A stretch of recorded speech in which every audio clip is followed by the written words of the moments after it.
Hello and नमस्कार all of you. कैसे हैं भाई आप सभी लोग। आशा करता हूं आप सभी लोग स्वस्थ होंगे, दुरुस्त होंगे और अपनी तैयारी में व्यस्त होंगे। मैं अभिषेक शर्मा स्वागत करता हूं आपका अभी मैथ्स यूट्यूब चैनल पर। और आज बहुत ही इंपॉर्टेंट वीडियो हम बनाने जा रहे हैं। बहुत सारे अपडेट हैं जो आपको देने हैं।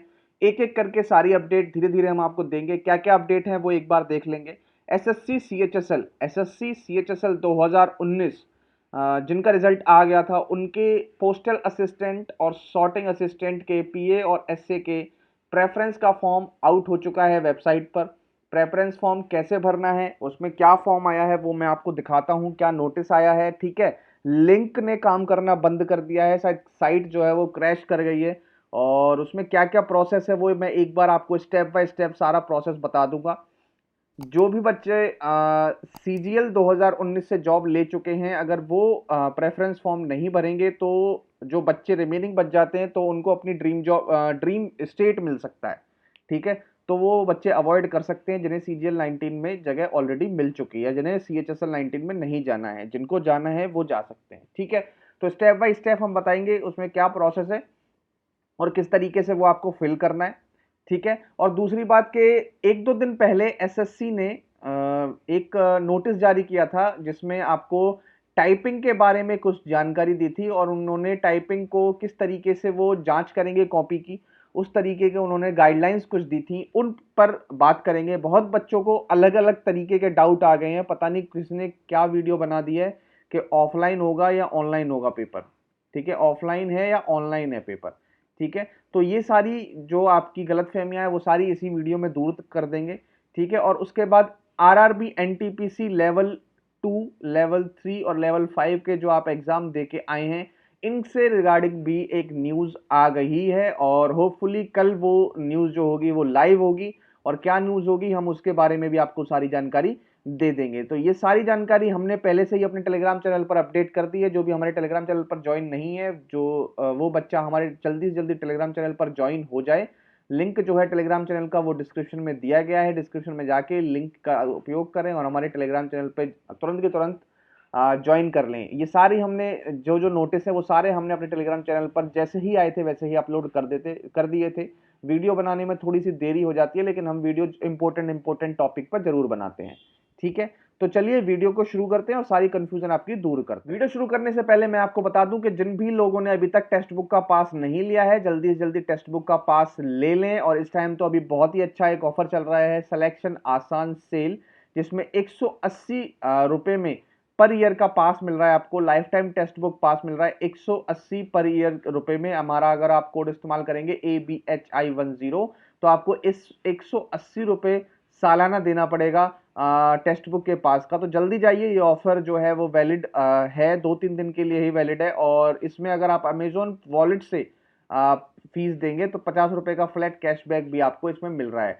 तो आप सभी जानते हैं टेक्स्ट बुक फेमस है अपने एसएससी, बैंकिंग, रेलवे के मॉक के लिए, और भी बहुत सारे मॉक है, state level exam, IAS level exam.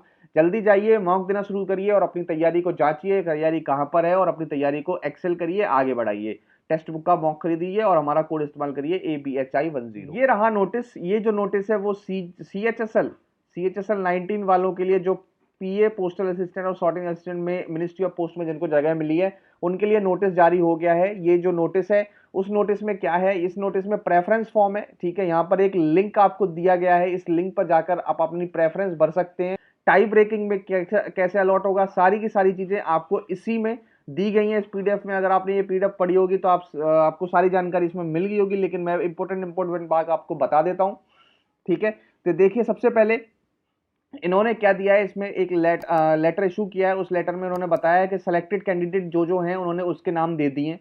ठीक है जी। उसके बाद इन्होंने बताया है कि हमारे पास 23 पोस्टल सर्कल्स हैं। ठीक है, 23 पोस्ट ऑफिस है, पोस्टल सर्कल है, जहां पर आपको अलॉट की जाएगी। ठीक है, आपको अलॉट किया जाएगा एरिया। ठीक है, किस बेसिस पर अलॉट किया जाएगा, सबसे पहला इन्होंने ये दिया है कि एक कैंडिडेट को अलॉट किया जाएगा postal circle on basis of his और हर मेरिट ऑन रैंक वाइज आपको अलॉट होगा पोस्टल सर्कल। ठीक है, ऑर्डर ऑफ प्रेफरेंस जो आप ऑप्शन फॉर्म भर रहे हैं, ऑर्डर ऑफ प्रेफरेंस भर रहे हैं उसके अकॉर्डिंग, और रैंक के अकॉर्डिंग, और वैकेंसी जो अवेलेबल है उस पोस्टल सर्कल में, उस कैटेगरी के अंदर, उसके अकॉर्डिंग। ये तीन चीजें हो गई।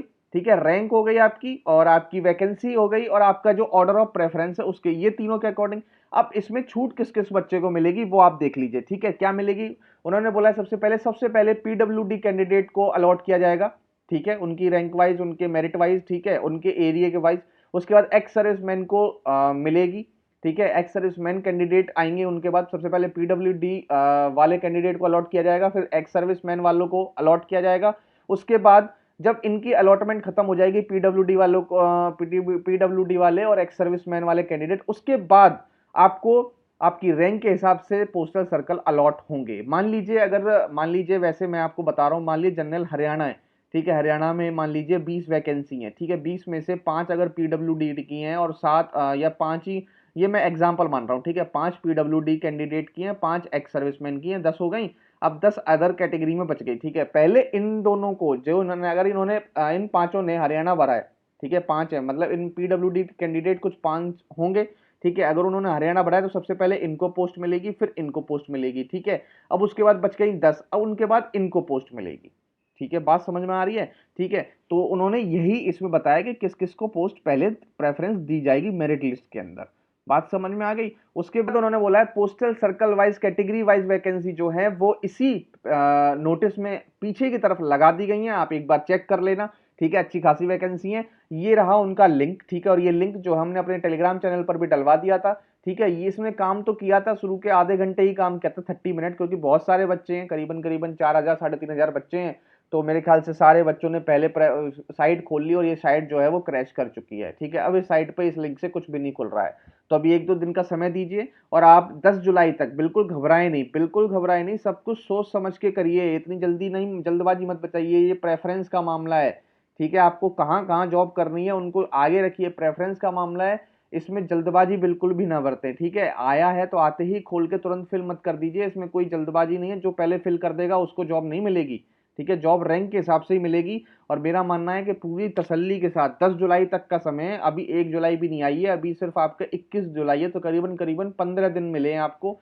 ठीक है, जैसे ही लिंक दोबारा से ओपन होता है हम आपको बता देंगे अपने टेलीग्राम चैनल पर, जो हमारा है अभिमैक्स यूट्यूब, अभिमैक्स टेलीग्राम चैनल, तो वहां से जाके आप लिंक जो है ओपन कर लेना, और आराम से इत्मीनान से अपना ऑर्डर ऑफ प्रेफरेंस फिल करना आप। ठीक है, अब ये देख लीजिए, उन्होंने ये लिस्ट वाइज ये भी उन्होंने दे दी है कि कौन कौन बच्चा कितनी कितनी लिस्ट में है, और लास्ट में जो मैं आपको बता रहा हूँ कि लास्ट में इन्होंने पोस्ट वाइज एक ये भी जारी कर दी है। ठीक है, उसमें देख पोस्टल सर्कल के हिसाब से सारी की सारी वैकेंसी, टोटल वैकेंसीज, ठीक है, और कैटेगरी वाइज वैकेंसी सारी इन्होंने इसमें अपलोड कर दी है, आप देख सकते हैं। ठीक है, तो बहुत बच्चों की नजर रहती है दिल्ली में, तो दिल्ली में आप देख सकते हैं अच्छी खासी वैकेंसी है, 581। ठीक है, तो मेरा मानना है अगर 581 टोटल वैकेंसी, तो मतलब अगर ऑल ओवर इंडिया, मतलब जो ये आपको रैंक लिस्ट दी गई है, इसमें अगर आपका स्थान करीबन करीबन 700 के आसपास होता है, और आपको दिल्ली चाहिए 700 से 800, तो दिल्ली आपको आसानी से मिल सकता है। 1000 के अंदर भी अगर आपकी इसमें रैंक है, तो 1000 के अंदर भी दिल्ली आपको आराम से मिल सकता है।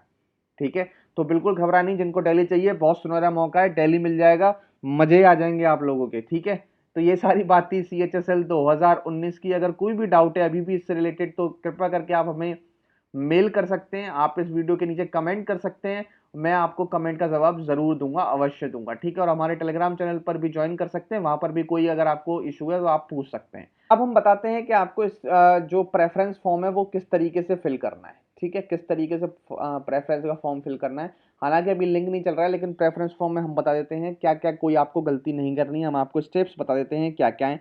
ठीक है, बिल्कुल घबराने की ज़रूरत नहीं है।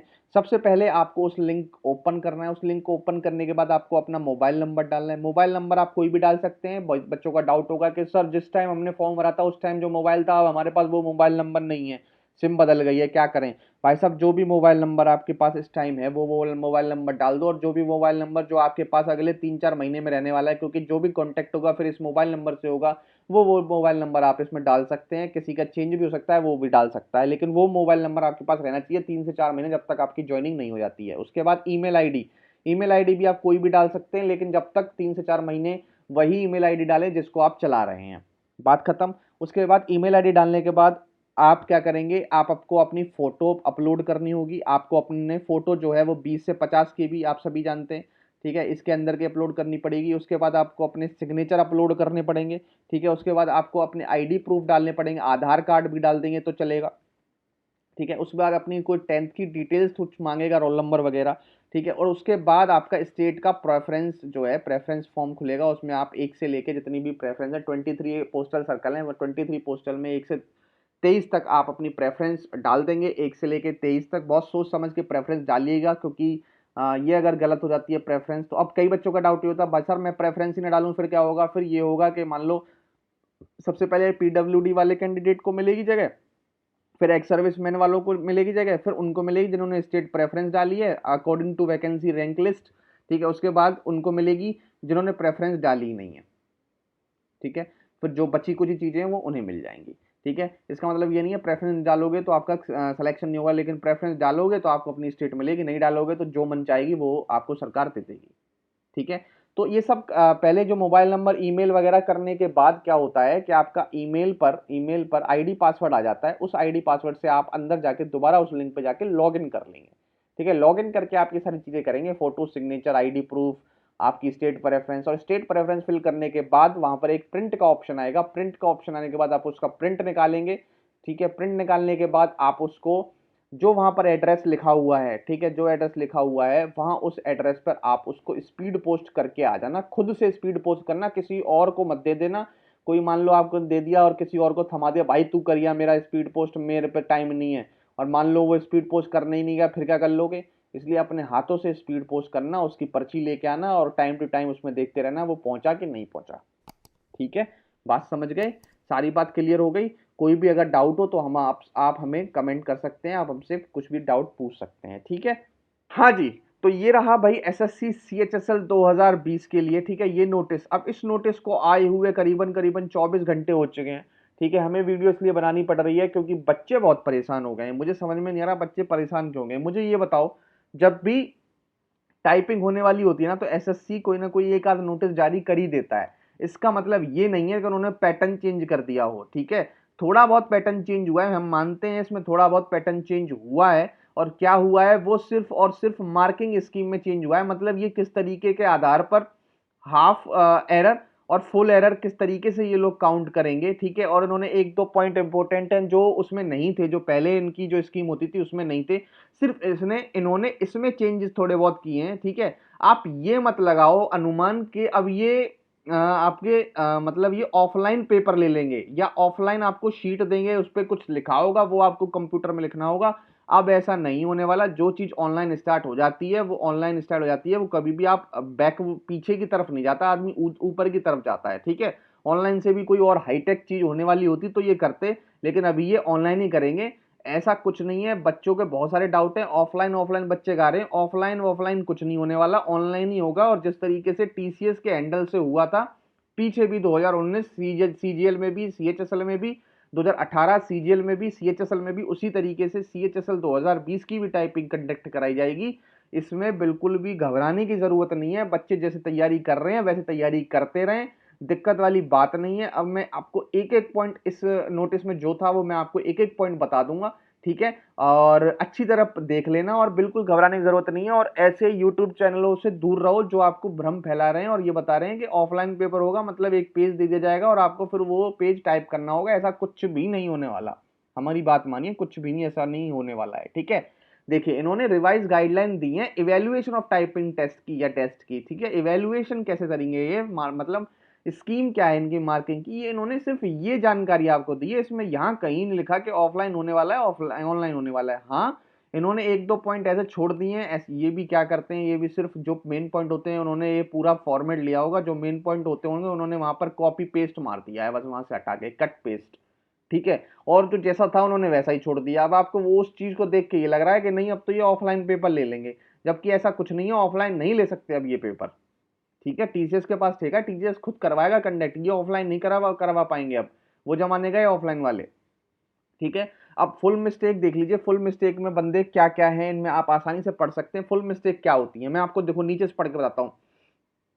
अगर आपने कोई भी इनकम्प्लीट वर्ड लिख दिया, हाफ टाइप वर्ड लिख दिया, मतलब वो पूरी फुल मिस्टेक कहलाई जाएगी। मतलब ठीक है, मैं अब आपको बता रहा हूं, ऑफलाइन था ये सब, ठीक है। आपने ये सिर्फ ऑफ लिख पाया या एल लिख पाया, अब आपने ये आधा छोड़ दिया तो ये फुल मिस्टेक कहलाई जाएगी आपकी, ठीक है। या मैं मोटा मोटे में आपको ये बता दूं कि फुल मिस्टेक सारी वो मिस्टेक कहलाई जाएंगी, सारी मिस्टेक जो वो कहलाई जाएंगी जो आपकी स्पेलिंग के आधार पे होगी, जो आप वर्ड छोड़ दोगे उसके आधार पर होगी। आपने कोई वर्ड छोड़ दिया वो भी फुल मिस्टेक कहलाई जाएगी, आपने स्पेलिंग की गलती कर दी वो भी फुल मिस्टेक कहलाई जाएगी, ठीक है। आपने सीधा का उल्टा कर दिया, उल्टा का सीधा कर दिया, वो भी सीधी सीधी फुल मिस्टेक कहलाई जाएगी, समझ रहे हो, ठीक है। आपका कोई रिपीटेशन नहीं थी, वर्ड वर्ड कहीं था नहीं और आपने वर्ड दो दो बार लिख दिया, वो भी आपकी फुल मिस्टेक कहलाई जाएगी, ठीक है।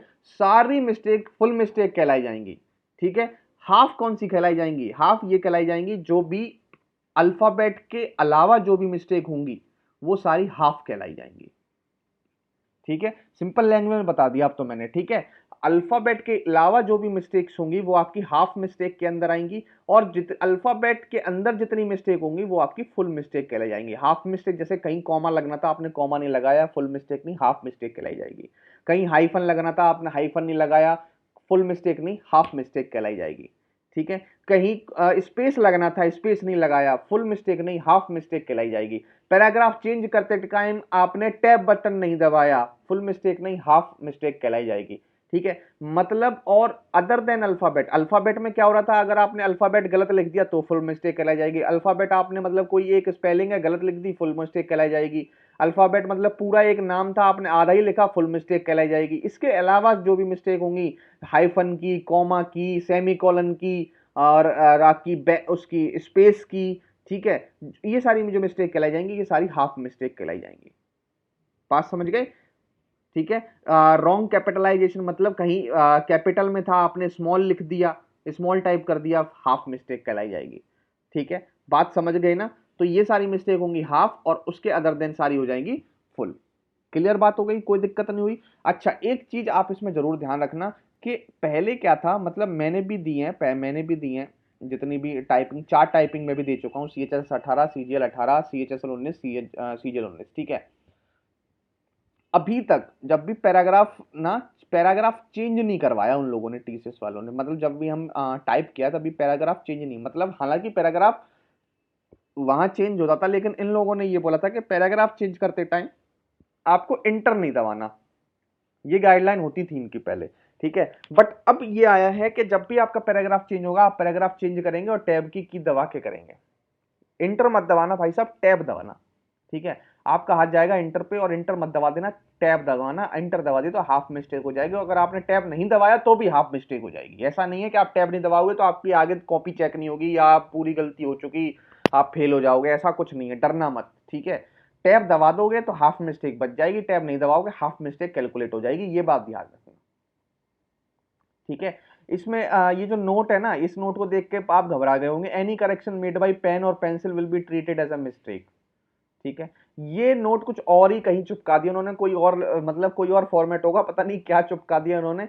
पेन और पेपर में कोई मिस्टेक नहीं कहलाई जाएगी। इनका कहने का मतलब ये था कि क्या कोई भी अगर आपने करेक्शन मतलब कोई भी अगर एक्स्ट्रा वर्ड अगर आपने जोड़ दिया, ठीक है, कोई भी आपने वर्ड अगर एक्स्ट्रा जोड़ दिया जो नहीं लिखा वो भी आपने ऊपर लिख दिया, वो सारी मिस्टेक के अंदर कैलकुलेट होंगी, और ठीक है वो सिर्फ फुल मिस्टेक कैलकुलेट होंगी, ये ध्यान रखना, ठीक है।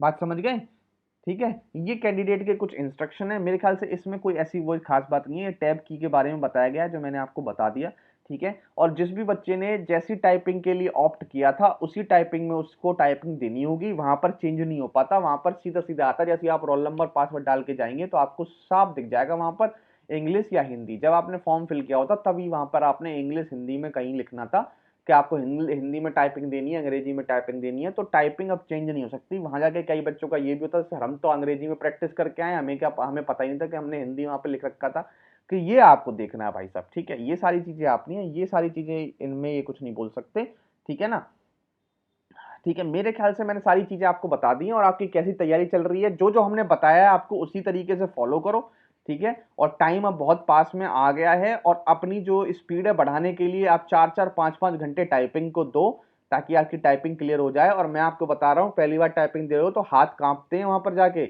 और जो घड़ी है ना 10 मिनट पता भी नहीं चलेंगे कब कब में बीत जाएंगे, इसलिए मैं आपको बोल रहा हूँ हाथ ना कांपे, हर चीज के लिए तैयार हो जाओ। मतलब ये लगा लो रात में सोते सोते भी आपकी उंगलियां ऐसे चलनी चाहिए, खटखट खटखट खटखट, समझ रहे हो?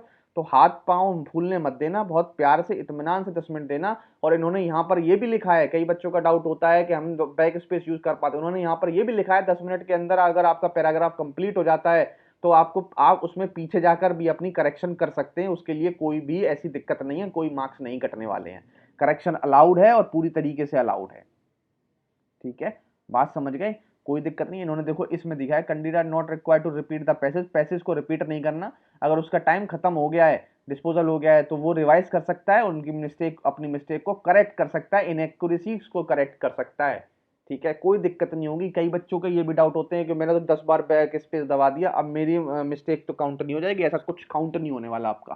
ठीक है, और लेकिन 10 मिनट से अंदर करना बहुत ही हार्ड टास्क हो जाएगा। 8 मिनट मेरी हुई थी पहली बार जब मैं सीजीएल 18 में देने गया था, 9 मिनट में, 9 मिनट में। और सीएचएसएल 19 जब सीएचएसएल 18 बता रहा हूँ, सीएचएसएल 19 देने गया था तब मेरी करीबन करीबन हुई थी 8 मिनट में। तो मैक्सिमम लोग जो होते हैं वो 7 से 8 मिनट, अगर आपने अच्छी प्रैक्टिस करी है 7 से 8 मिनट में खत्म कर देते हो इस बीच में, तो आपके पास 2 मिनट होते हैं, 2 मिनट में आप अच्छी खासी अपनी जो मिस्टेक है उनको ठीक कर सकते हो। बहुत अच्छा खासा टाइम होता है 2 मिनट। ठीक है, तो मेरे ख्याल से मैंने सारी बातों पर बात कर ली है। अब बात करते हैं आरआरबी वाले बच्चों के लिए। आरआरबी वाले बच्चे आप सभी जानते हैं लेवल 2, लेवल 3, लेवल 5 के एग्जाम जो हो गए वो हो गए खत्म। ठीक है, अब इनकी आंसर की आनी है। अब देखो आरआरबी वाले कितने तेज चल रहे हैं, अब आए हैं इनमें तेजी अब आनी शुरू हुई है। आरआरबी वालों ने एक नोटिस जारी कर दिया है, नोटिस जारी में उन्होंने बता दिया है कि ऑब्जेक्शन और क्वेश्चन आंसर की जो है वो 22/6 मतलब कल से आप 5 बजे शाम से अपनी आंसर की डाउनलोड कर सकते हैं, ऑब्जेक्शन लगा सकते हैं, रेज कर सकते हैं ऑब्जेक्शन। ठीक है, ऑब्जेक्शन रेज की मेन्यू जो है वो 27 तारीख मतलब सिर्फ 5 दिन आपको दिए जाएंगे। ऑब्जेक्शन लगा लो आंसर की में और आंसर की आपको देखने को मिल जाएगी। और जैसे ही आंसर की आपको आ जाएगी तो हम अपने टेलीग्राम चैनल पर एक नोटिस जरूर डाल देंगे और कल आपको एग्जाम भी करके दिखाएंगे कि आपने क्या गलतियां करी क्या नहीं करी। ठीक है, तो आप हमारे साथ जुड़े रहें, आपको करके दिखाएंगे टीसीएस वाला पेपर पूरा यहाँ पर सॉल्व करके दिखाएंगे, मैथ्स भी रीजनिंग भी। तो हमारा साथ बनाए रखें क्योंकि वो आगे भी काम आने वाला है, हमारा साथ बनाए रखें। इस वीडियो में इतना ही था। अगर आप कोई भी डाउट है अभी भी आपको इस वीडियो के रिगार्डिंग, तो आप कृपया करके हमसे पूछ सकते हैं, कमेंट कर सकते हैं। वीडियो अच्छी लगी हो तो लाइक का बटन जरूर दबा दें, शेयर कर दें ज़्यादा से ज़्यादा और चैनल को सब्सक्राइब करना ना भूलें। सब्सक्राइब करके बेल आइकन जरूर प्रेस कर दें ताकि आपको वीडियो डलते ही नोटिफिकेशन आपके पास पहुंच जाए। Thank you, have a nice day and जय हिंद।